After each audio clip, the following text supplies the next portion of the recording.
നമ്മുടെ ജീവിതം നരകമാവുന്നത് 3 കാര്യങ്ങൾ കൊണ്ടാണ്. ഒന്ന് കാമം, ക്രോധം, ലോഭം. ഭഗവത്ഗീതയിൽ അത് പറയുന്നുണ്ട്.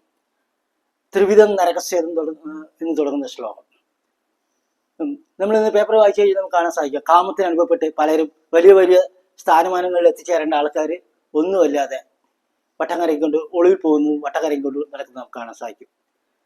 അതേപോലെ തന്നെയാണ് ക്രോധം, ഇല്ലേ? പല വാദപ്രതിവാദങ്ങളിൽ ഏർപ്പെട്ട് ദേഷ്യത്തിൽ പലരെയും കൊല്ലുന്നു, പലരും ജീവിതകാലം മുഴുവൻ ജയിലിൽ പോയി കിടക്കുന്നു, അല്ലെങ്കിൽ തൂക്കുകാരന് അടിമയായി മാറുന്നു.